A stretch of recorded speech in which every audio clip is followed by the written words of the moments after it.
മനുഷ്യനെ രസിപ്പിക്കുകയും സുഖിപ്പിക്കുകയും ഒക്കെ ചെയ്ത് യാഥാർത്ഥ്യങ്ങളിൽ നിന്നും അകറ്റി അവനെ കൊള്ളയടിക്കുന്ന വലിയ അപകടം സമൂഹത്തിൽ കൂടി വരികയാണ്. ഇന്നത്തെ വിനോദോപാധികളും വ്യവസായങ്ങളും കായിക ലോകം പോലും ഈ കൂട്ടർ കൊള്ളയടിച്ച് സ്വന്തം കീശ വീർപ്പിക്കുവാൻ ഉപയോഗിക്കുന്നു. അഹങ്കാരത്താലും സ്വയാശ്രയ ചിന്തയാലും തന്നെത്താൻ ഉയർത്തുന്ന ഒരു മനോഭാവമാകുന്നു ഇത് എന്ന് മറക്കരുത്.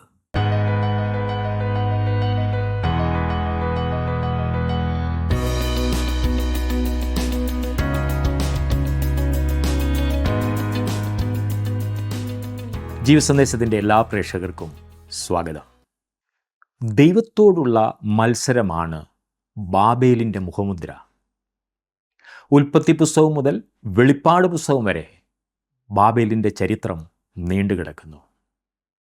മ്ലേച്ഛതയും അശുദ്ധിയും നിറഞ്ഞ സകല ആരാധനാ സമ്പ്രദായങ്ങളുടെയും ഉത്ഭവസ്ഥാനമായിട്ടാകുന്നു ബാബിലോണിലെ ബൈബിളിൽ ചിത്രീകരിച്ചിരിക്കുന്നത്. പിശാച് തൻ്റെ ശക്തി ഉപയോഗിച്ച് വലിയൊരു കൂട്ടം ഭൂവാസികളെ വഞ്ചിച്ച് കൂടെ കൂട്ടിയിരിക്കുന്നതാണ് ബാബിലോൺ. ബാബിലോണെതിരെ വരുന്ന ദൈവത്തിൻ്റെ ന്യായവിധിയും അതിൻ്റെ അവസാനവും വെളിപ്പാട് പുസ്തകത്തിൽ വളരെ വ്യക്തമായി രേഖപ്പെടുത്തിയിട്ടുണ്ട്. അനീതിയിലും അശുദ്ധിയിലും രസിക്കുന്നവരാണ് നീതിമാനും വിശുദ്ധനുമായ ദൈവത്തെ വിട്ട് ഇങ്ങനെയുള്ള ആരാധനാ രീതികളിലേക്ക് തിരിയുന്നത്. എന്നാൽ അനീതി കൊണ്ട് സത്യത്തെ തടുക്കുന്ന സകല മനുഷ്യരുടെയും സകല അഭക്തിക്കും അനീതിക്കും നേരെ ദൈവത്തിൻ്റെ കോപം സ്വർഗത്തിൽ നിന്ന് വെളിപ്പെടുന്നു എന്ന് റോമാലേഖനത്തിൽ നമ്മൾ വായിക്കുന്നു. യെശയ്യാ പ്രവചനം 47 48 അധ്യായങ്ങളാകുന്നു ഇന്നത്തെ നമ്മുടെ ചിന്താവിഷയം.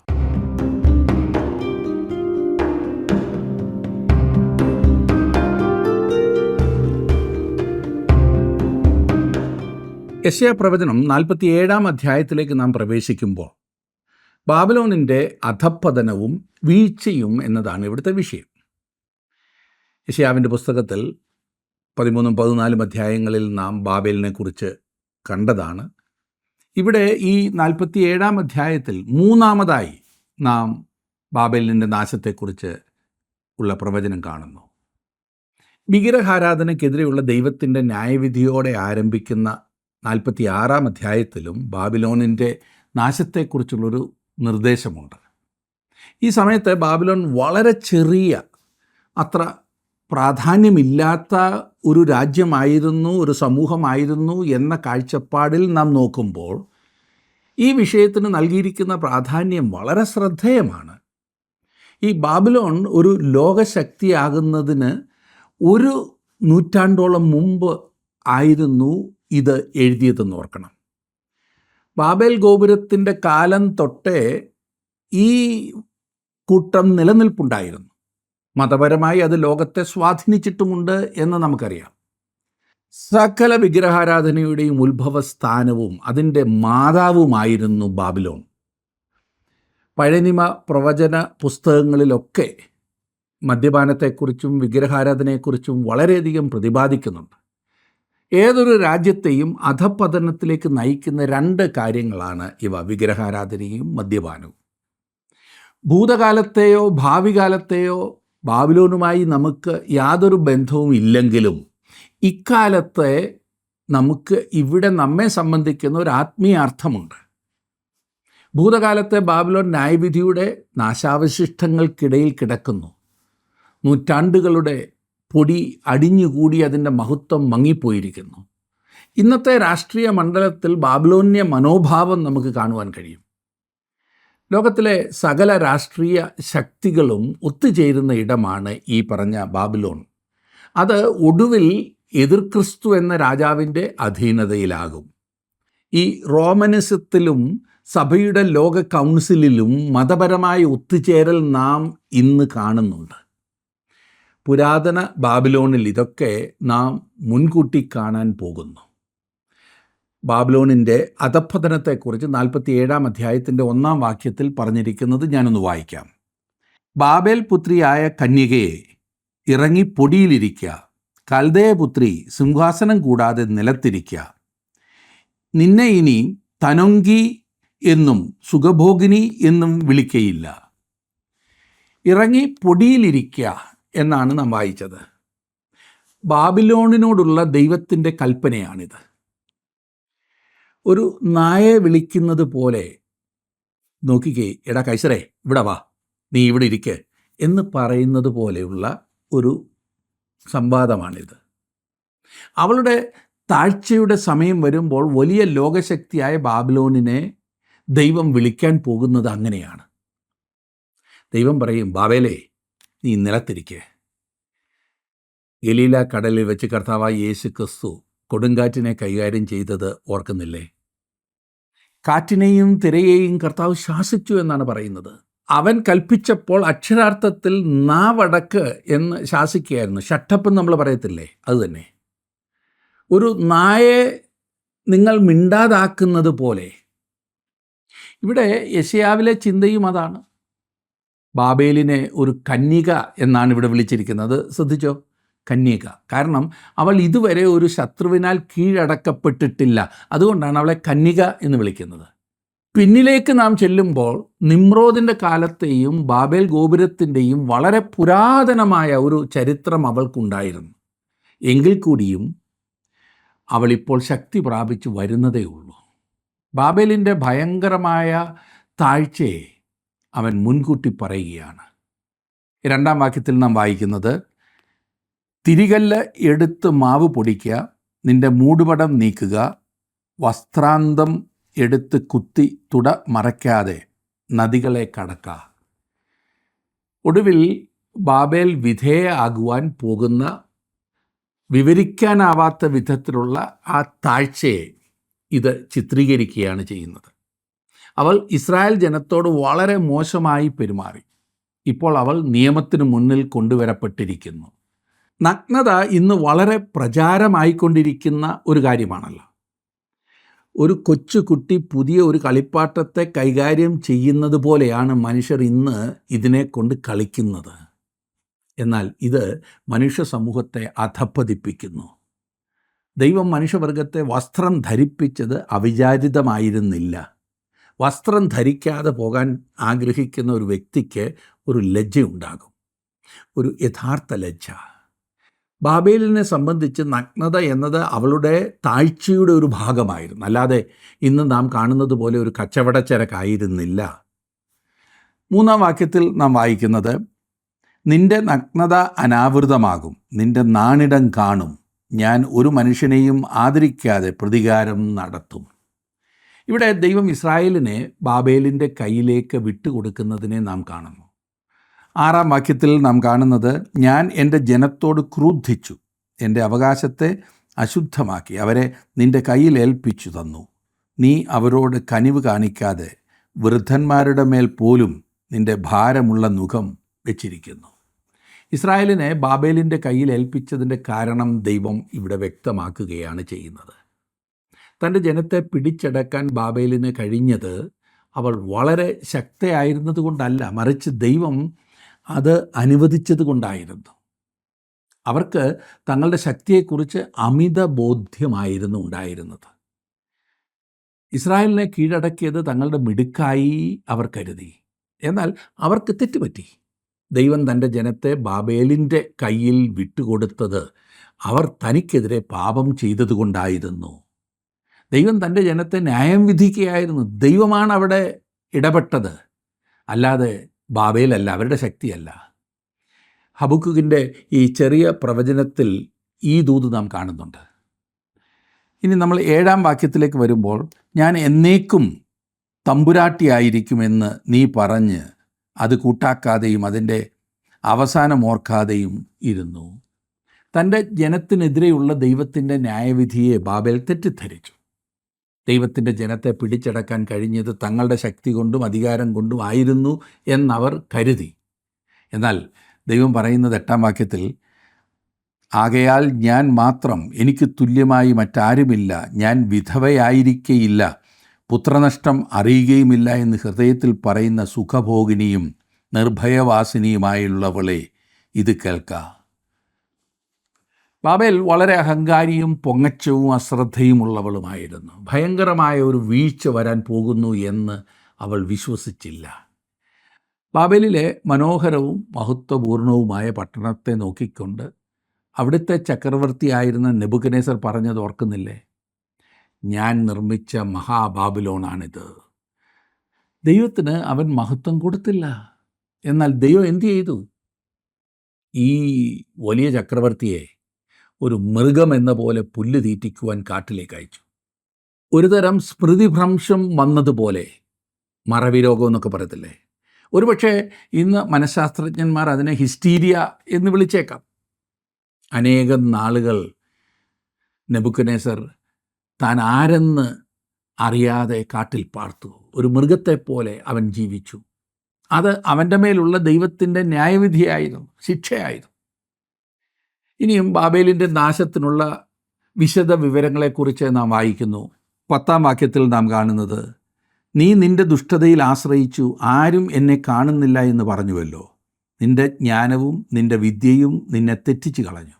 ഞാൻ മാത്രം, എനിക്ക് തുല്യമായി മറ്റാരുമില്ല എന്ന് നീ നിൻ്റെ ഹൃദയത്തിൽ പറഞ്ഞു.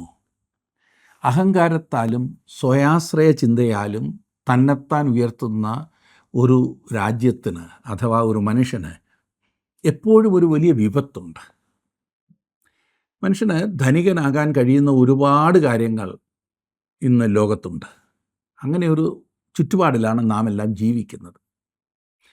എന്തെങ്കിലും വലിയ സേവനം ചെയ്തുകൊണ്ടല്ല, അല്ലെങ്കിൽ മനുഷ്യവർഗത്തിനൊരു സംഭാവന നൽകുന്നതിലൂടെയല്ല ഈ ധനമുണ്ടാക്കുന്നത്.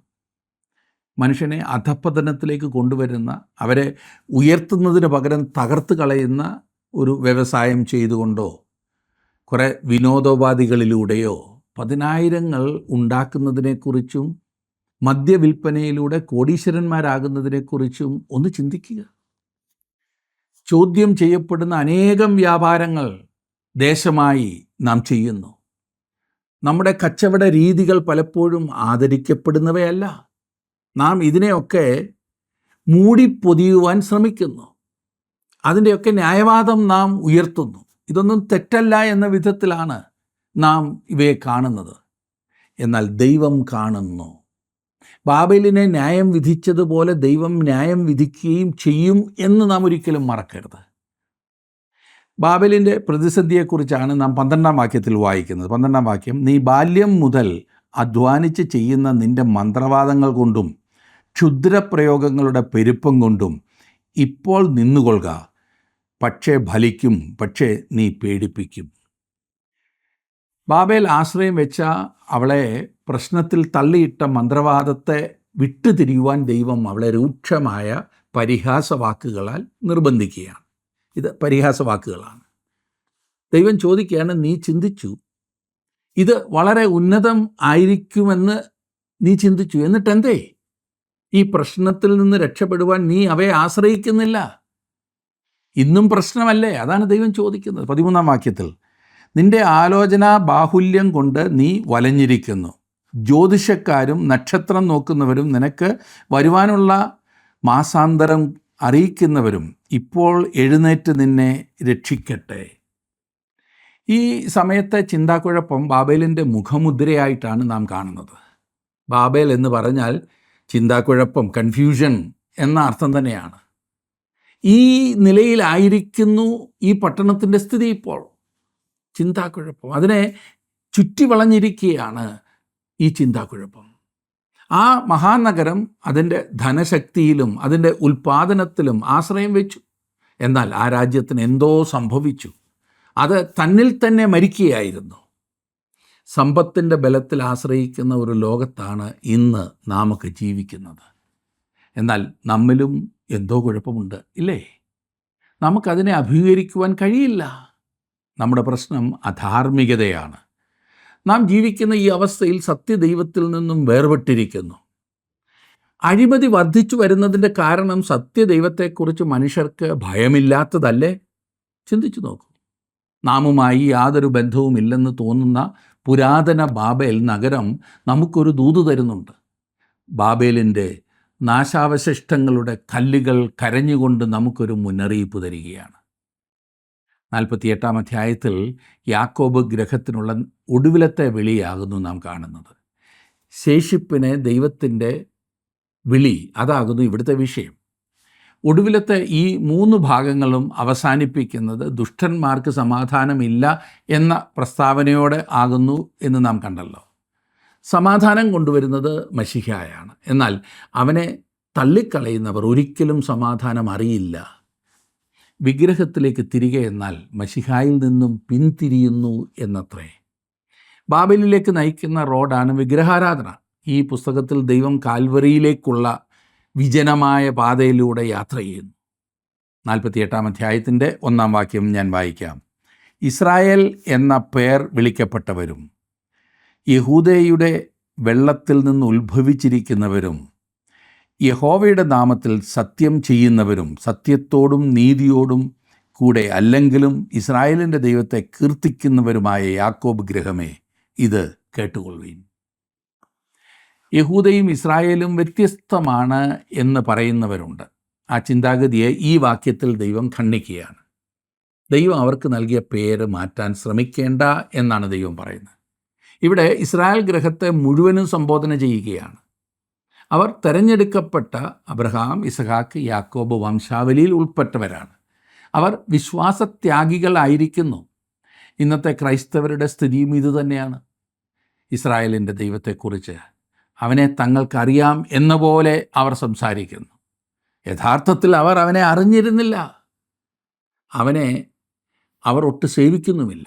എന്നിരുന്നാലും യാതൊരു ശക്തിയും ഇല്ലാത്ത ഒരു മതം അവർക്കുണ്ട്. അവരുടെ പ്രശ്നങ്ങൾക്ക് പരിഹാരം കാണാൻ കഴിയുന്നില്ല. എന്നാൽ അവർ ദൈവത്തെങ്കിലേക്ക് തിരിഞ്ഞാൽ അവർക്ക് സഹായം ലഭിക്കുന്നു എന്നാണ് പ്രവാചകനിലൂടെ ദൈവം പറയുന്നത്. അതാകുന്നു അവർക്കും നമുക്കുമുള്ള പരിഹാരമാർഗം. 2 വാക്യത്തിൽ നാം വായിക്കുന്നു 48:2.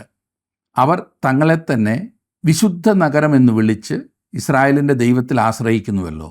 അവൻ്റെ നാമം സൈന്യങ്ങളുടെ യഹോവ എന്നാകുന്നു.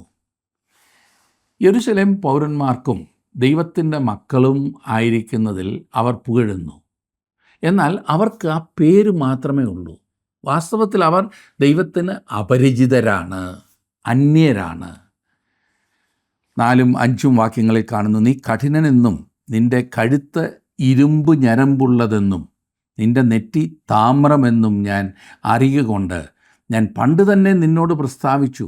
എൻ്റെ വിഗ്രഹം അവയെ ചെയ്തു എന്നും എൻ്റെ വിഗ്രഹവും ബിംബവും അവയെ കൽപ്പിച്ചു എന്നും നീ പറയാതെ ഇരിക്കേണ്ടതിന് അവ സംഭവിക്കും മുമ്പേ ഞാൻ നിന്നെ കേൾപ്പിച്ചുമിരിക്കുന്നു.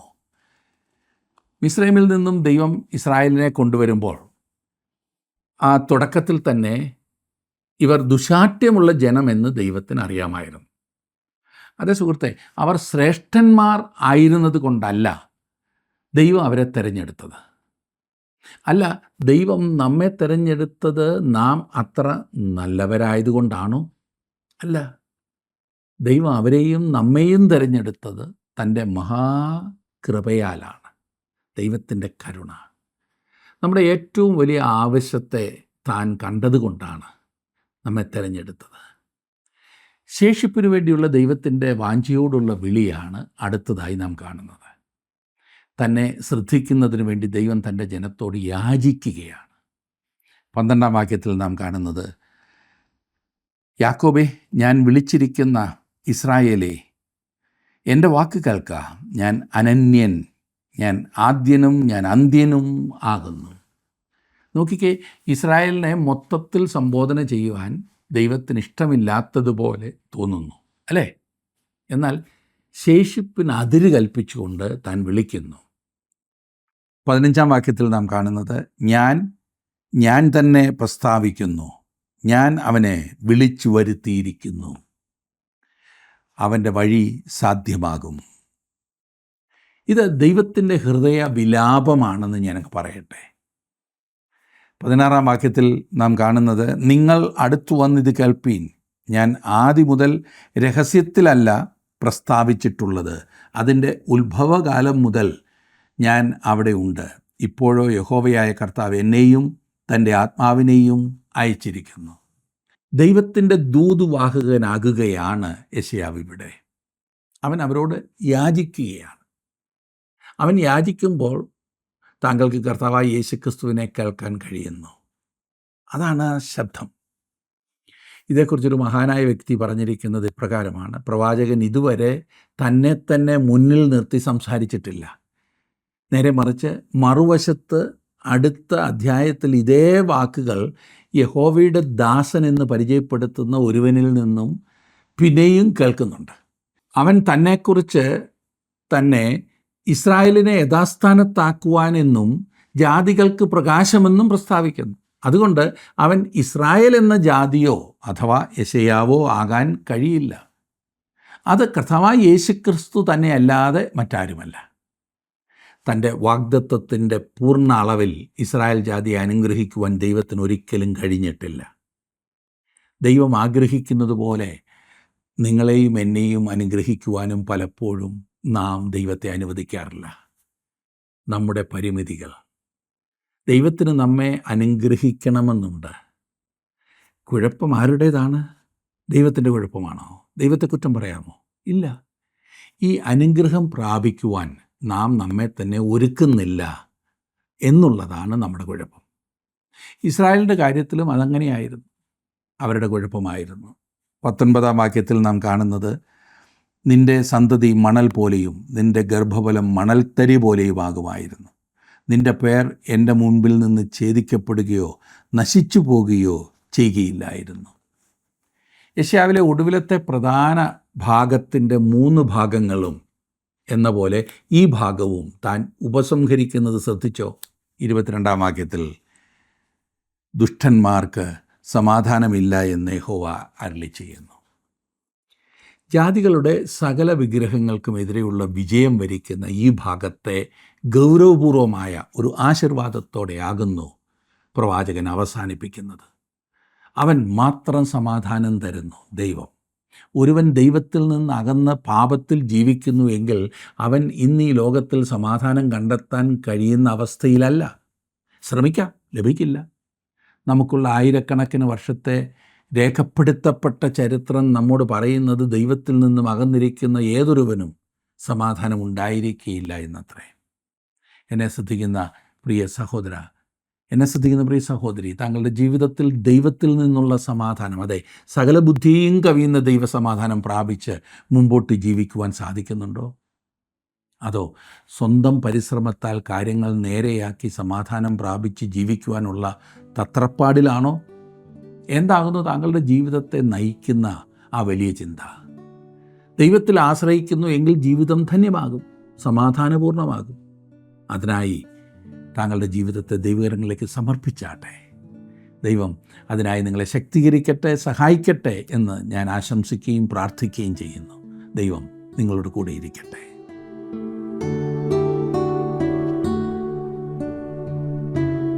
അനുസരണക്കേട് നിമിത്തം ബാബിലോണിൻ്റെ അടിമത്തത്തിന് കീഴിലായിപ്പോയ തൻ്റെ ജനത്തോട് അവിടം വിട്ടുപോരുവാനുള്ള ആഹ്വാനം പ്രവാചകനിലൂടെ മുഴക്കുകയാണ് സർവശക്തനായ ദൈവം.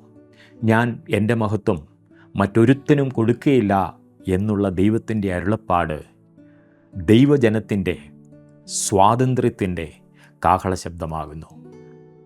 ക്രിസ്തു പറഞ്ഞു, പുത്രൻ നിങ്ങൾക്ക് സ്വാതന്ത്ര്യം വരുത്തിയാൽ നിങ്ങൾ സാക്ഷാൽ സ്വതന്ത്രരാകും. ദൈവത്തിൻ്റെ വചനമാകുന്ന സത്യത്തിൽ വിശ്വസിക്കുകയും അതിൽ നിലനിൽക്കുകയും ചെയ്യുന്നതാകുന്നു സ്വാതന്ത്ര്യത്തിലേക്കുള്ള വഴി. ദൈവം വാഗ്ദത്തം ചെയ്യുന്ന സ്വാതന്ത്ര്യത്തിൻ്റെ അവകാശികളായി തീരുവാൻ ദൈവം നമ്മളെ സഹായിക്കട്ടെ.